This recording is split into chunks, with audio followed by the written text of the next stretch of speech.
你知唔知其實我哋每一個人嘅身邊都有一個好了解我哋嘅諮詢師，就係我哋自己啦。如果你覺得自己好少發夢，或者成日都記唔到夢，其實你可以主動同自己嘅潛意識溝通。瞓覺之前帶一個問題去瞓，請夢境幫你探索一個困惑，或者揾一個方向。呢個就叫做敷夢。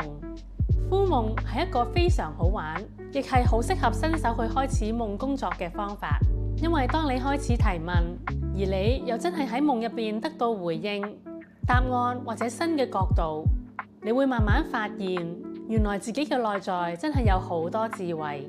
而呢份親身嘅經驗，會令你更加願意繼續同夢工作。